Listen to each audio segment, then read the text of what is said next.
All right, Crush, this is gonna be a fun day. Friday is gonna be a fun day. So we're gonna warm up, basic warm up, 3 rounds, 10 squats, 10 push-ups, 10 sit-ups. The squats, I kind of talked about this early in the week. We're gonna do 5x5 front squats at 75%. So this is gonna be kind of a tough day. I know for myself, front squats are hard. 5 reps is hard for me at a heavier weight. Not because so much of the legs for me, but it's holding the front rack position for those 5 reps, which is, frankly, holding the front rack in a front squat, that's better core work than any sit-ups you'll do. It's better core work than any crunches you'll do. It's actually using your core for what your core is meant to do. For those of us that when we front squat, our elbows are nice and high, and by the end of the front squat, we're kind of tucked underneath like this. We're really working to keep our elbows up. Well, if your core is strong and able to support your trunk like your core is meant to do, your core is not meant to do crunches. Your core is not meant to squeeze in that position. Your core is meant to stabilize your trunk. That's what it's meant to do. And what more than overhead squats or front squats require you to have a nice, stable trunk when you squat. If you can maintain a nice, stable trunk when you squat, squatting will be easier. Anyway, for me, the 5 reps, holding it like that's the tough part, right?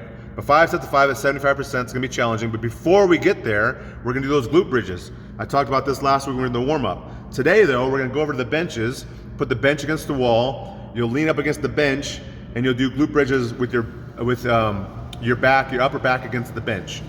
Either put it against the wall or have somebody sit on it so it doesn't tip back. If you put it against the wall, it'll tip back, but once it tips back, it's not gonna go anywhere. But the goal is to go 5 sets of 5 heavy glute bridges. So we're gonna warm up, and then we'll take 10 to 15 minutes to get 5 sets of 5 heavy glute bridges. Add some weight. Honestly, if you get heavy, for me, a set of 5 glute bridges in this manner, I should be able to do like 275 pounds, 300 pounds. You should be able to get really, really heavy. It's a great way to work out that backside. Get done with that, get the barbells out, we'll do the 5 sets of 5 front squat. And then the part that I think is gonna be really fun, we're gonna do a back rack carry in teams of 3.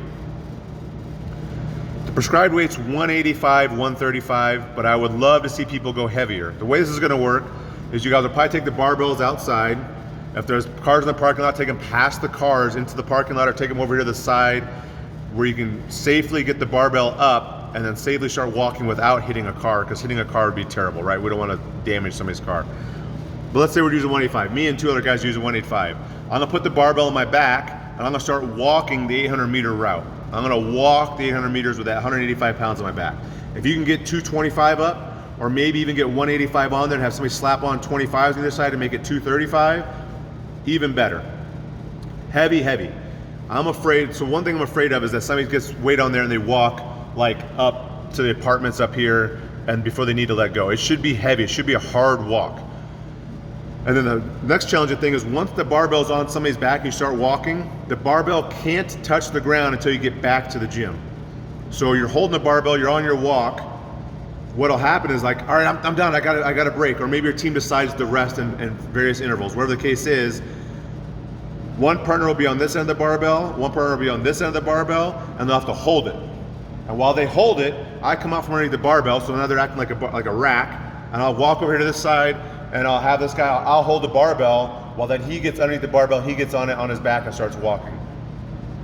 So not only is the goal to carry the heavy weight, the 800 meters and back, definitely please put clips on the bar for sure. We don't want the weight sliding off, but walk it there and back, but the barbell can't touch the ground. The weights can't touch the ground. Once you're up and start walking, you gotta work as a team, you have to communicate, and you have to be able to switch who's carrying the barbell without putting the barbell down. That means your 2 friends, the team of 3, will have to act as the rack as you come out from underneath it and then walk, right?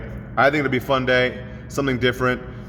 Talking about trunk and core stability, this is gonna do it, right? You're carrying the heavy weight, you gotta support that heavy weight while you walk, you'll be moving in space. The goal of your trunk, this is what the trunk is meant to do, stabilize as you walk. I think it'll be a fun day. Have a good Friday.